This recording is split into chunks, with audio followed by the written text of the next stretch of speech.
Hello, everybody. It's Cedric and Cedric for CR Wrestling Commentary. Still sick.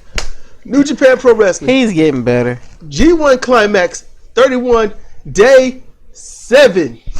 And we start off with absolute brawl, wrestling, high intensity, drama, everything you could ever want in a wrestling match. In the opening match. In the opening match, you get everything you would want in a high-profile match, except the duration. Okay, so look, it's Tanga Loa versus Ishii Tomohiro. Mm-hmm. Now, this is opening match. Me, Cedra, mentally, we are on our feet. We are standing, and I said, look, straight up, if everybody in that arena had our mindset about these two going against each other, they would have been on their feet stomping. Mm-hmm. They would have been clapping their asses off. And they would have been like, and the competitors have been like, is that for me? Who is it? You know? Now I'm just going through little antics and stuff because that's what I do here.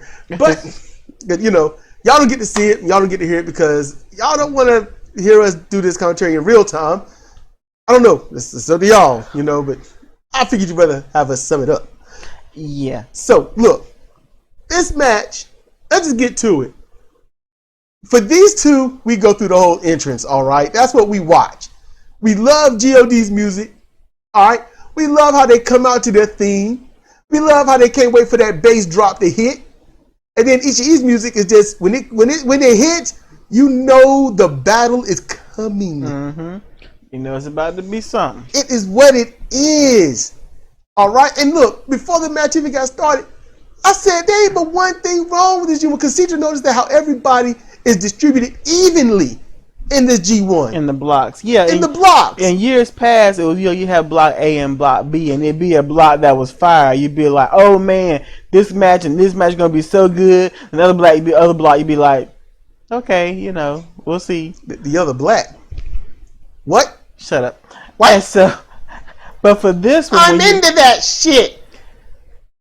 For this one, when you look at Block A and Block B, you can see that there are matches you want to see in both, and that hasn't happened since we've been watching the G1. Yep. So it's making this more enjoyable. Yeah, there's some Okada matches. They're just gonna move through. And that's what I said. The only thing wrong with both of these blocks is Okada. Mm-hmm.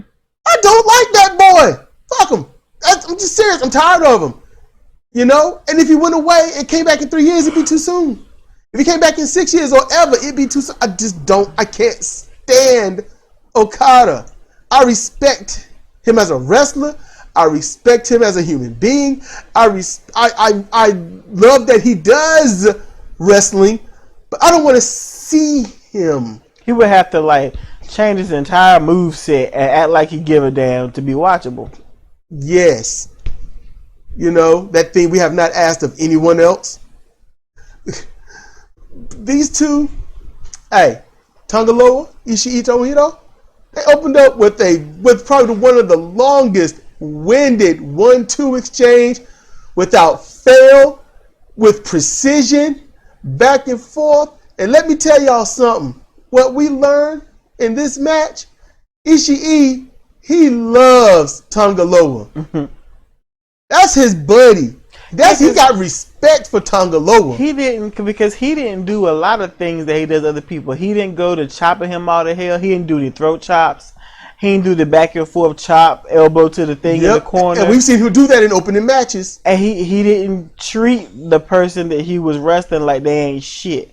Because even before the 1 and 2 start, you know, they're doing the back and forth shoulder blocks off the rope, and usually Ishii gets the best of those, but he was not getting the best of these. Tanga Loa was like, nah, you got to go back and try that again.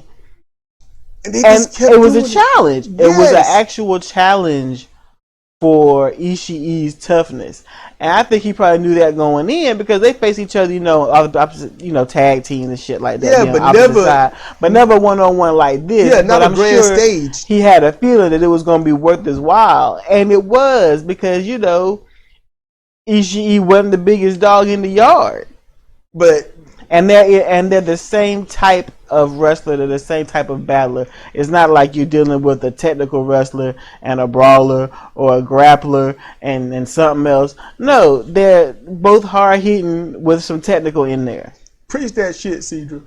And that's the way it started. It was and it isn't like Ishii didn't bring it. He did. It was just he wrestles some folks like he's trying to pull something out of them, and he didn't have to do that with Tonga Loa. No, him and Loa was like they was there. Yes, that was some simpatico right there. They whooped the brakes off each other in the opening, and then you can see it. You can see that lactic acid set in. You can see like, oh no, I think we've done this too much. I think they had fun and was probably at little points, because that's the beauty of a pro wrestler. Yeah, they say stuff so loud, your ears get used to it, so when they say something low, you can't hear. It's beautiful. It's the opposite of if you try to sleep listening to the TV or music really low, where if you're moving around you can't hear it, but if you're laying there resting, your ears get so attuned to it that it could get too loud. And then when you're able to go to sleep, and then somebody wake you up with something loud, it's like, oh my gosh, shut up! You retrain your ears. You can improve your ears that way. So when they go into back and forth, and it's like, and then suddenly, right in between, it's that little, you don't hear it. So they can instruct each other on how pretty much this match is going to go the whole time if they want it. They could have talked the whole match out right then. You'd never know it, which is beautiful. But after that, the lactic acid set in and the muscle got tired. Now look, these elbows were not nearly the power that they would have put in that it was going against somebody else, especially Minoru Suzuki. Oh, yeah. They won't jaw jacking each other with elbows. All right. So when I was noticing, I was like, Ishii, he loves this guy. Ishii is he just respects Tonga Loa and probably Tama Tonga. All right. I'm saying probably because I haven't seen any one-on-one long-winded interactions with each other. This is my first time seeing these two go at it head-to-head solo. Mm-hmm. And so they spill outside the ring. No, actually they fall out after another tiny exchange. Gotta rest them arms, right? So then they go to this, the whole outside and take your time and do a move here and maybe there and try to get the oxygen flowing in the arm and the lactic acid off the muscles and get the energy going. It was, just doing little things and rest and then rest holes in the ring. It wasn't a wear down hole. It was a rest hole. All right. They did, and then, keep it going. Like, I'm, try to punch you in the face while I'm sitting here seated, and then, you'll move a little bit and you'll put the elbow on. You can, lay there for a little bit or get up. And they just did little things to not make it so boring, but to get as much rest in. So the people in the back, the boys in the back, probably like, you bastards. But the fans, their eyes won't see that. I was enjoying it. I thought it was great. It took nothing away from this match. It took it because they can't do no wrong. Mm-hmm. And it's not a fanboy thing. Ishii earned my respect the first time I saw him. That was against Makabe.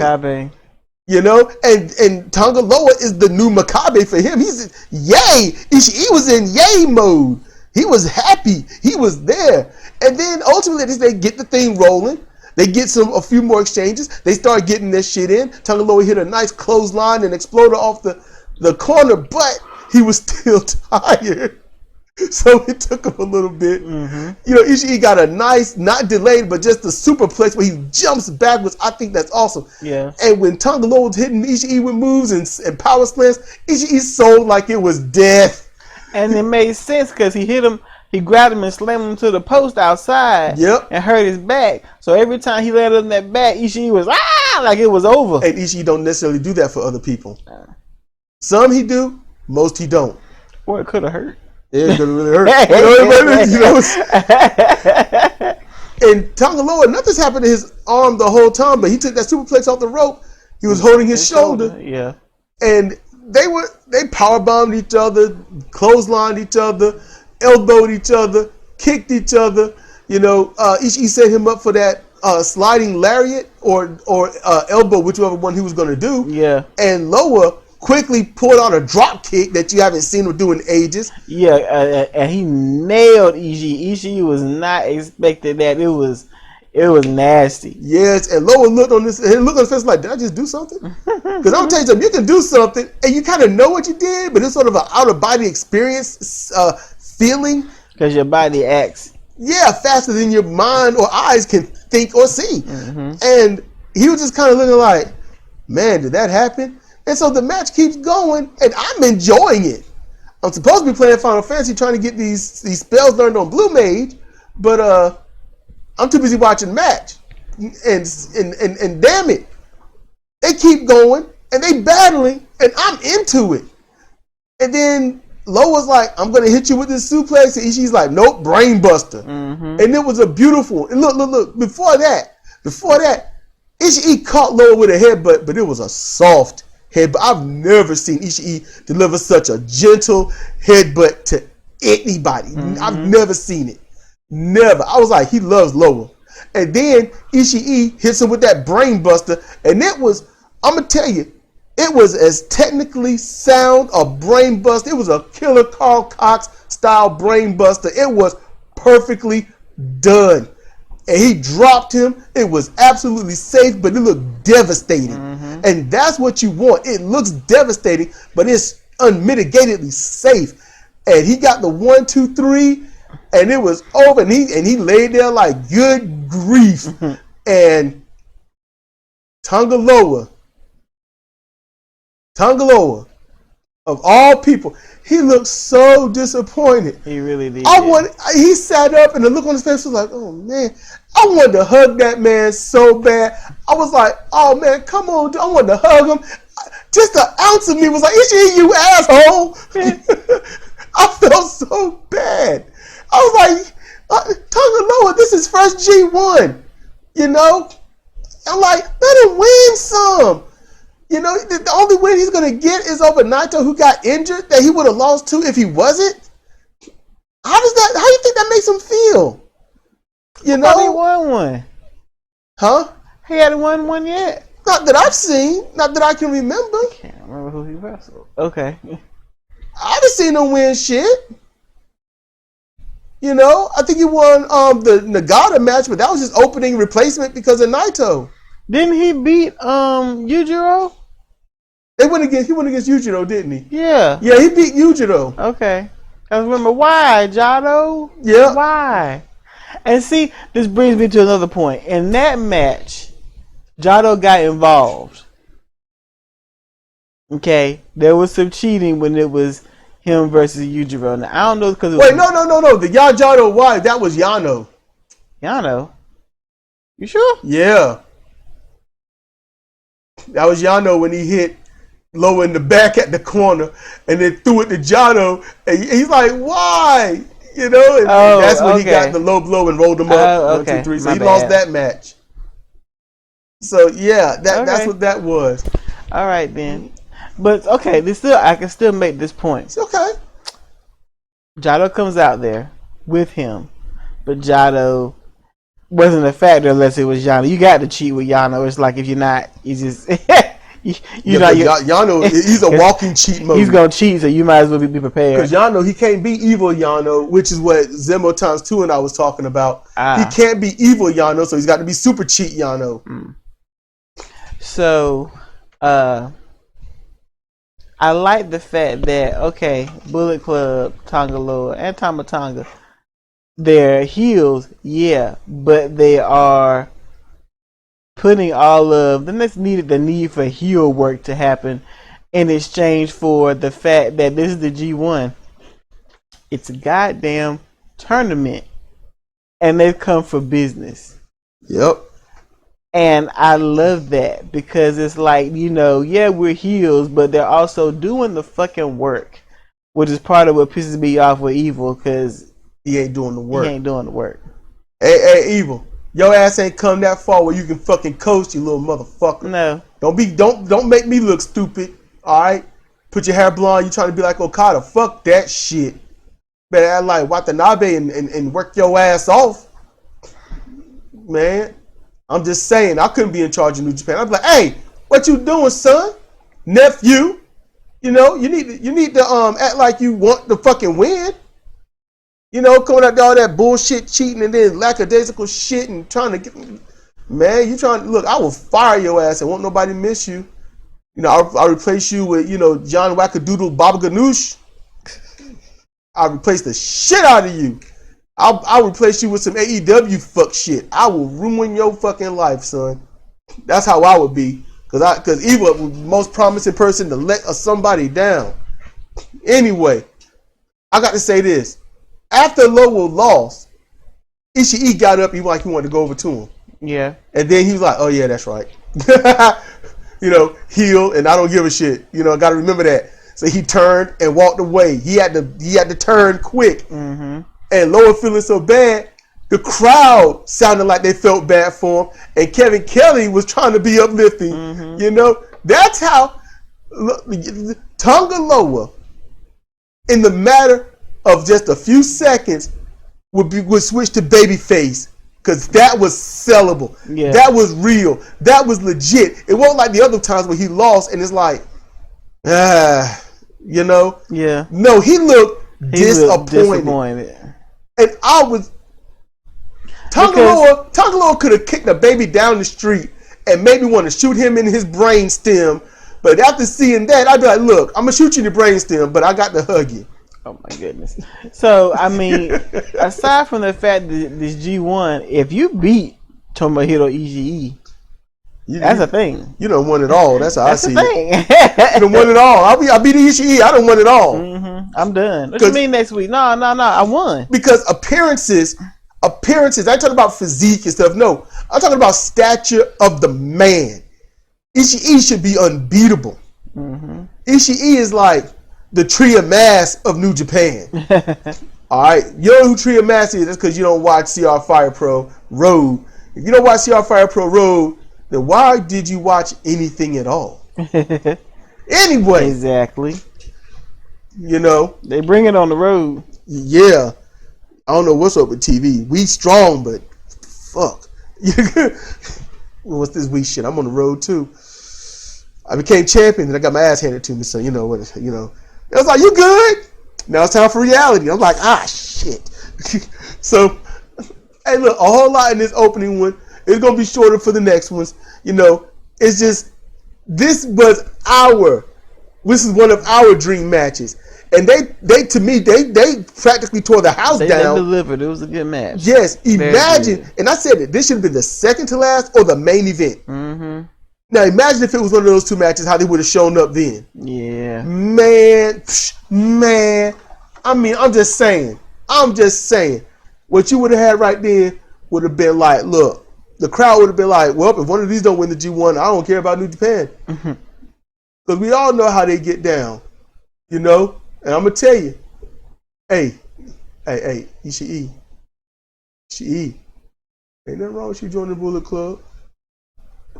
Ain't nothing wrong with that. Join some Bullet Club. You know, get rid of the dead weight that you got, and you can. I'm serious. It's gonna sound weird, but they would do better as straight up heels. Get Ishii, get Tanahashi, and get Yoshihashi, and Goto. That's who you get, and you get rid of. I have to honestly say, not Jado because he's great comic relief, but I would get rid of Evil and his little group, Evil, Dick Togo. Or you just kick out Okada and then be a heel faction. Just saying. Chaos ain't even a faction. You know what? I think they're just New Japan regular. I think that's really what they really fall under, because everything's in a faction there. You know, and I think they're just the name of New Japan regular, and everybody else is like, you're a young lion or you got your own group that nobody's a part of. You know, like Blue Justice. Mm. You know, because that was a faction and now it's just more like a nickname. Oh, it was? Yeah. You never knew that. Nah. Yeah, it was. I just thought he liked that. For a split second, it was him, Manabu and Makabe for a split second. Makabe was in it. Somebody else was there, but it's more like a mentor thing. You know, they was being a mentor. But then it turned into a tag team. And then Yoshihashi was there with them, but maybe he was substituting for somebody that couldn't be there or something, I don't know. And then it just turned into a tag team that did nothing, and now, you know, Manabu Nakaishi is gone, and now it's just, you know, Nagata. So, you know, no Blue Justice is just a nickname now. Kind of sucks, don't it? Yeah. Because I thought it was a nice name, and they could have kept it going, but you know, it is what it is.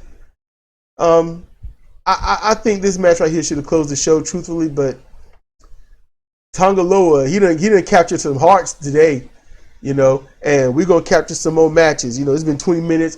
We done got all the fun out, and I'm thinking that we might be disappointed, but this is the only block that hasn't had any disappointment. You know, even Zack winning hasn't even been disappointing. No. You know, that's weird. A little arrogant fuck, but yeah. That's part of the appeal. A little arrogant fuck shit. A little goddamn asshole, but damn, you want to hear him talk. You want to hear him talk shit. As much as he gets under your skin and he's the proverbial maggot under your nail.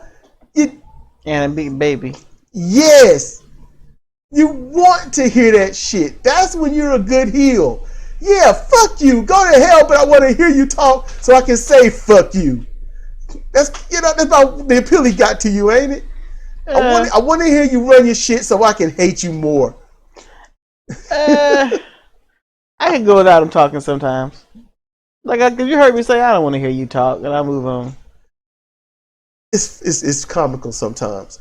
It's coming like, hey Tanahashi, you know, and he's just talking that shit. I'm like, you little. I picture the dude in Bruce Lee's movies. Hey, what? You got words? Huh? You know I slap you? Huh? And it's that little pencil pushing, pointing just looking motherfucker. Yeah. Always talking that shit. It can't fight a lick. Yes, that's how I picture Zack. That is the chicken shit heel. That's what Zack is. You know, he'll run away from all the fights and all this other shit, yeah. But he'll get you when he gets you. Mm-hmm. And when he gets in the ring, he's gonna fuck you up best he can. That's the heel that you want, Cedra.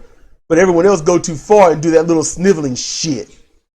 You know, Zack and Jay White, that's where they are. They're the chicken shit sniveling heels. Everyone else just do it poorly. So, okay, y'all. We done. We've gushed golden, beautiful, brilliant reviews. Let's hope the other matches are okay to decent. So with that said, let's roll.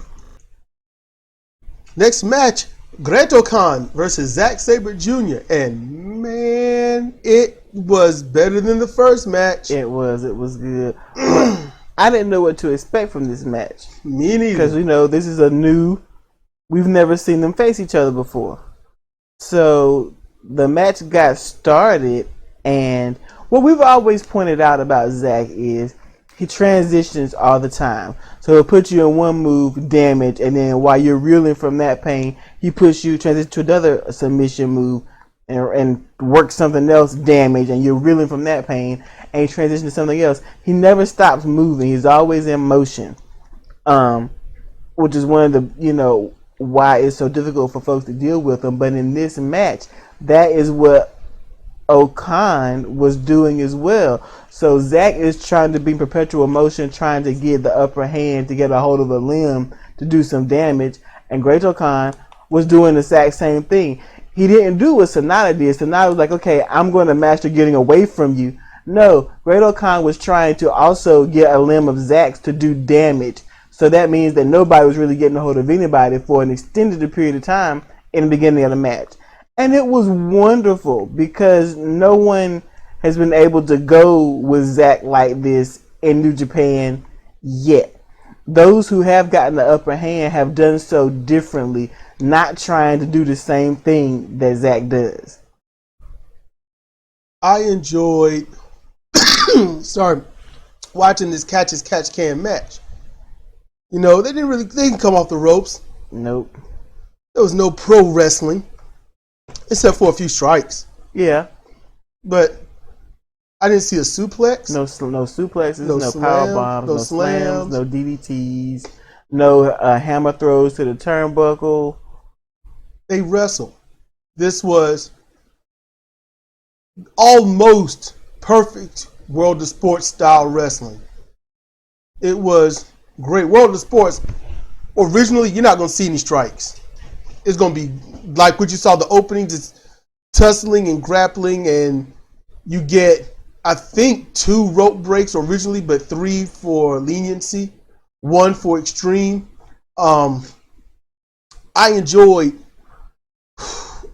seeing these two tussle. I mean, if you want to see what wrestling is, this was wrestling. This match right here, absolute antithesis of the first match, and absolutely just as great. I didn't know Oka could work like this. No idea that Great Khan was capable of this. But it goes to show that he went over to Rev Pro and he was in full sponge mode. Yes, he learned everything that he could. He is a very well-rounded competitor, and I have become a fan. Just think about it. He could wrestle like this. I mean, you think about the way Yuji Nagata wrestled. He can't keep that intensity up. Remember how it was 20 and 30 years ago? He was insanity. Mm-hmm. I mean, literally coming off those ropes like he weighed 3,000 pounds and kicking people in the face like they had the last sandwich he was ever going to eat. That's what Nagata was. But imagine if Nagata always wrestled like this, which he can. You wouldn't know if he missed a beat or not. Mm-hmm. You wouldn't be able to tell. Because this style of wrestling isn't about speed. No. It's calculation. Mm-hmm. It is the human chessboard. That's what it is. It's beautiful. And I enjoyed seeing this. And then when they got those submissions, look, I'll be honest with you, Okan and Zach, they must have been good friends in Rev Pro. As you said while we was watching. Mm-hmm. Because I'm going to tell you straight up, Zach liked him. Yeah, he enjoyed it. He did not talk shit after the match. Mm-mm. Okan, at 2 points, I think maybe should have got the submission victory. He had him in that, I don't know what it's called, but that over the back breaker, holding him by his cross leg and had him by his face, bending him back. Not just a back submission, but a choke. And if you aren't limber, that would have been a leg submission hold as well. If you're not limber, it would have messed your hamstrings up.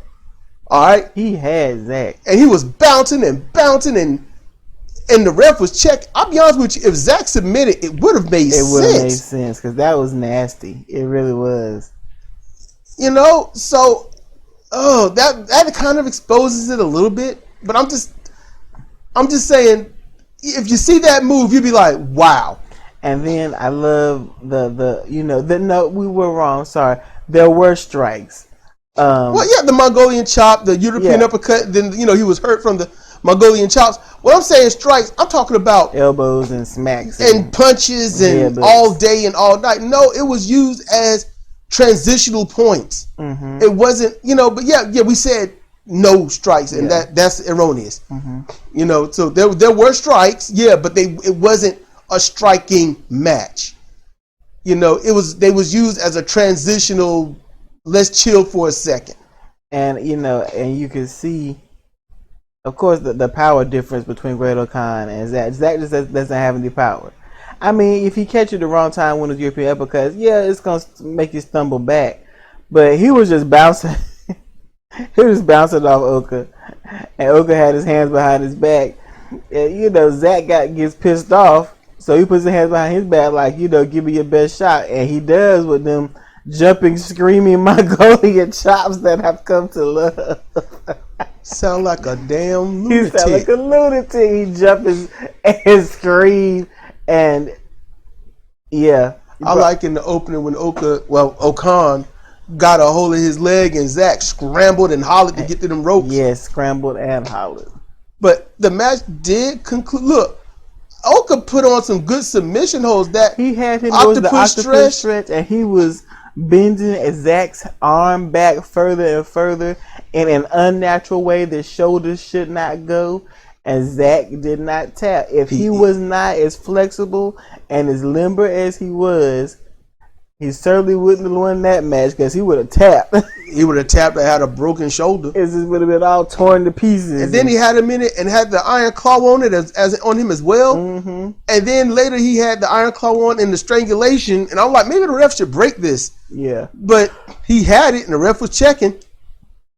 He went for that choke slam and Zach was like, got you. Mm-hmm. And that's when he wormed around his body and got him in that hanging arm breaker, and that was an immediate tap, like MMA tap. Yeah, and because he locked it in lost. Quick. Great-O-Khan lost. It was a quick tap. It was brutal, So it was a real good match. I love the ending. Zach had no trash to talk. Nope. None. He likes it. He's O'Khan. ready to do it again. Yep, he likes Great-O-Khan. He liked him, and I don't blame him. That Great-O-Khan is dangerous. He is dangerous. He is very formidable, and I'm proud of him because we saw the early days of Oka. We watched Oka. We watched him come up through his young liondom, and then learn to get those belly to belly suplexes and brain busters and excuse me and stuff like that. And then he go to Rev. He goes to Rev Pro. And he learns all these other moves, and he and skills. Yes, and then after training, he comes back, and you don't really see much. He's just a heel and doing stuff. And then this match, it's like Zack Sabre saying, "Hey, New Japan office, take a look." I mean, but see, I'm gonna point this out. They were talking about stats, and they said that with his tag team and non-tag team matches that O'Khan is 23-2. They've been going over stats for a lot of these people, and most of them don't have stats that good. 23-2 is damn good. Not to mention, he's about 2 years out of being a young lion, and he's in the G1. Yep. Because normally people who are young lions that come back, they do a significant amount of losing before they see any gains. Case in point, Hinade, and what's the other one who's in LIJ? He's always the lightweight champion. What's his name? Bushi. No, always the lightweight champion. Yeah. Always Hiromu. Thank you, Hiromu. His record was not good after he became a young lion and went to Mexico. He did a lot of losing too, and then he saw his heyday once he got back here and joined LIJ.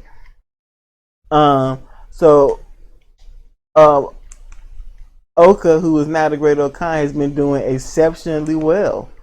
We haven't seen a young lion do so as well since Jay White, left ROH and came back as Switchblade Jay White and blew the hell up. So I'm proud of my old boy with his green rat tail. He doing good. I'm happy. Mm-hmm. Good win, Zach. Made sense.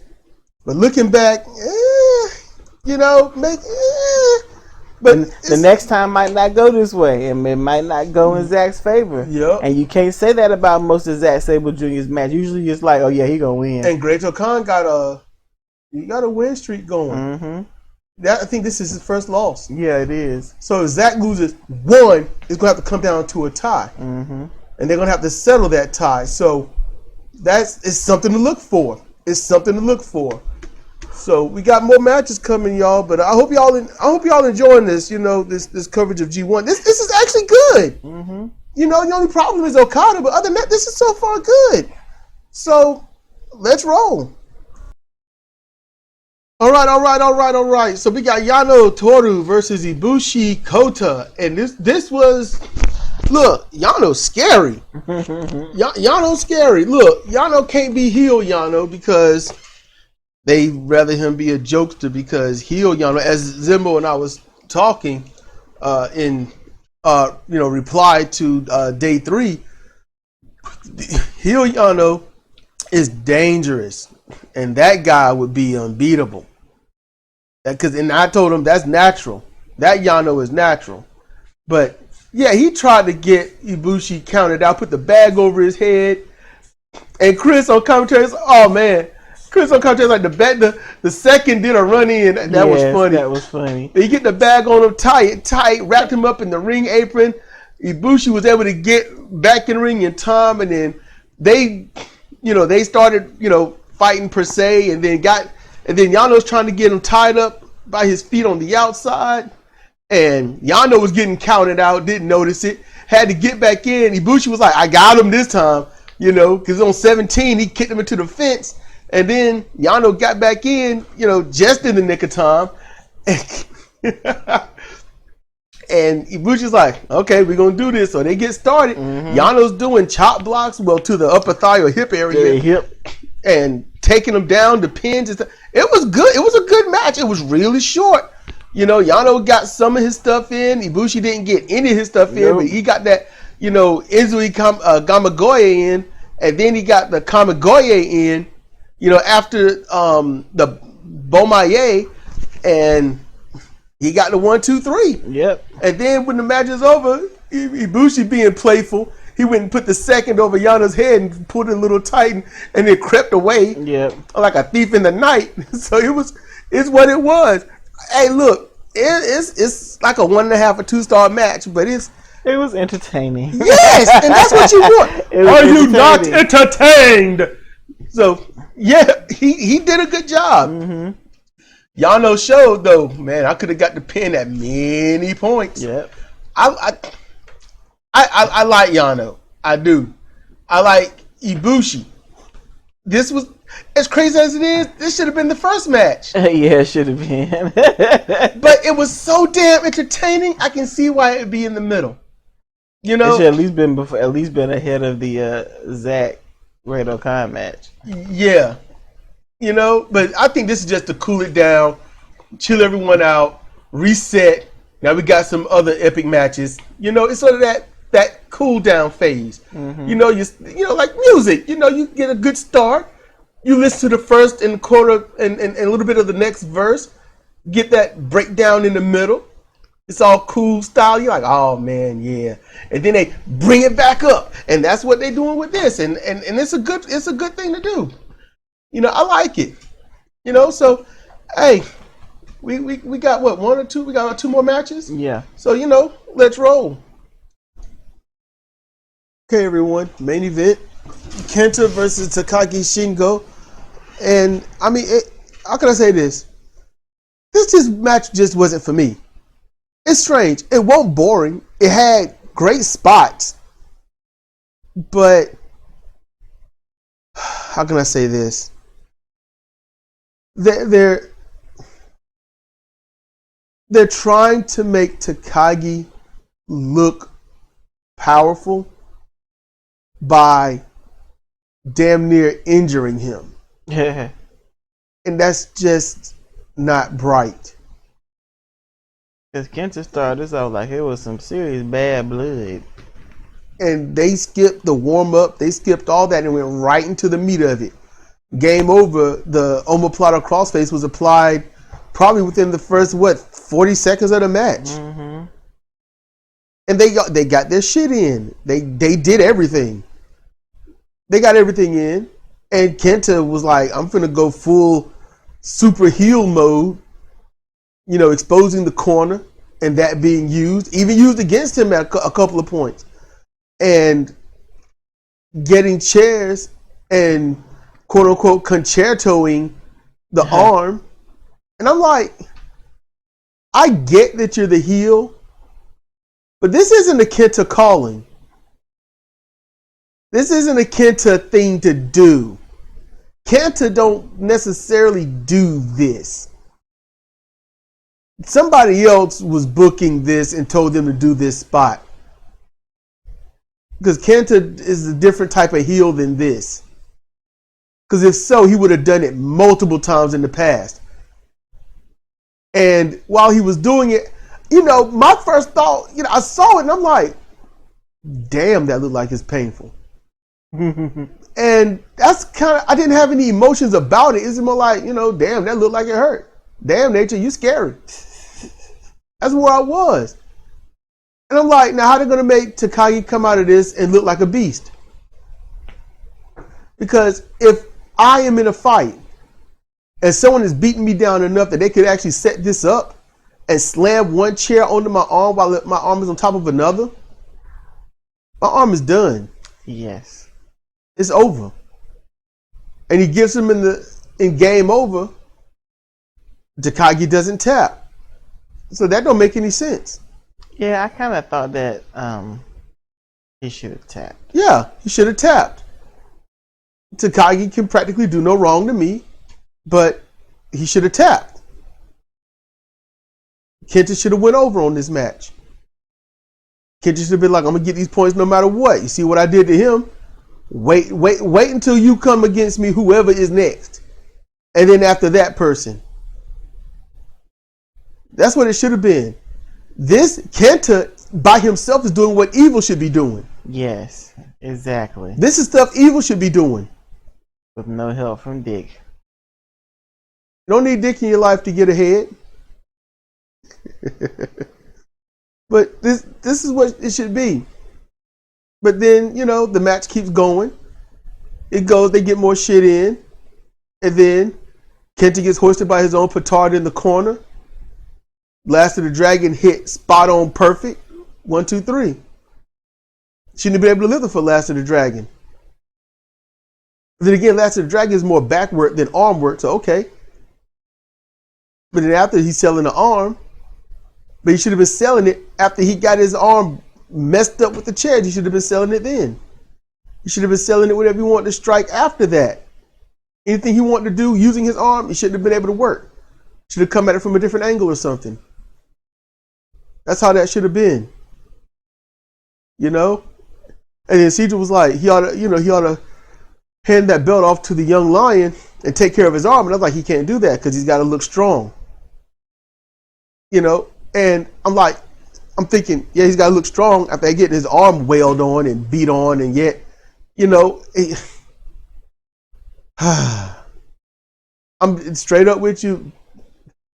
Toxic masculinity is just toxic. It's in the phrase. Definitely. He should have handed that belt off and had his arm taken care of. They should have put some ice bags on it and not that one, I got a cold and headache bag. Yeah. They should have something to strap around it and be like, hey, here you go. Let's get this cooled off real quick and get to the back so we can see what we're working with. And, that's what it should have been.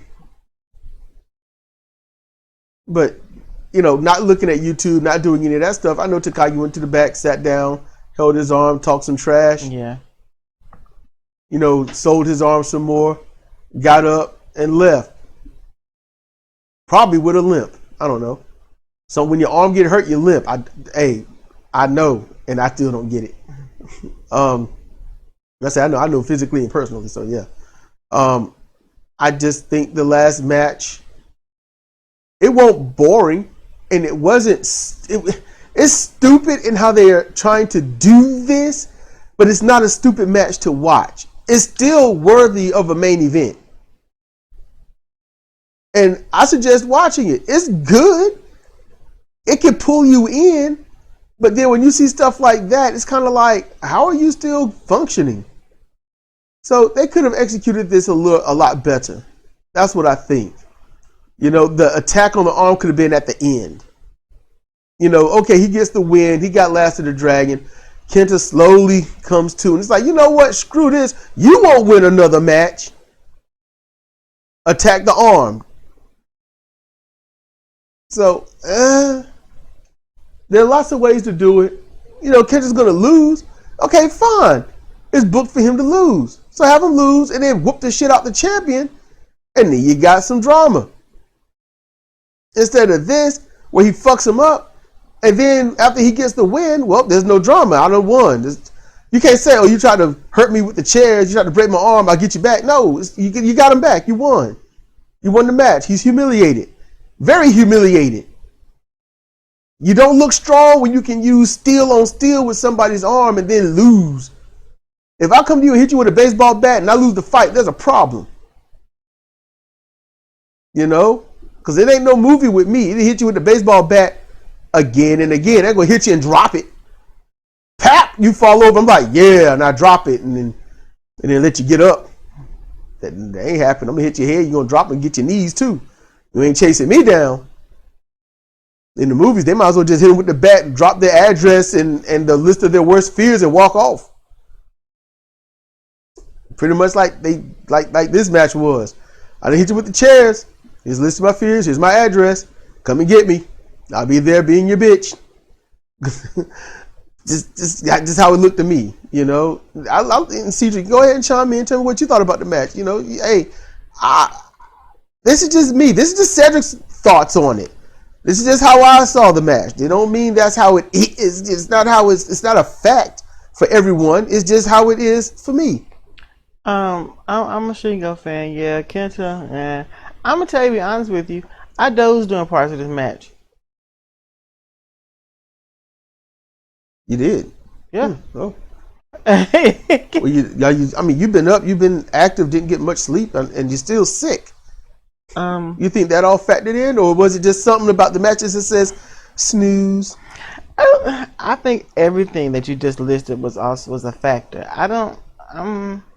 You know, I was open-minded to it. They gave you a little bit of history, and then, you know, when Shingo got in the ring, Kenta was not moving so that he could go do his walk. You know, people walk around and do the turnbuckles. You know, yeah. Hey, I'm here. Kenta wasn't having it, and as Cedric said, they lit right into it. It just didn't pull me in. I really don't have an explanation why. It's just weird because we like Takagi. Mm-hmm. And I'm starting to like Kenta. I'm starting to see him, but he's still got to find himself. He's still searching. Yeah. So it is what it is.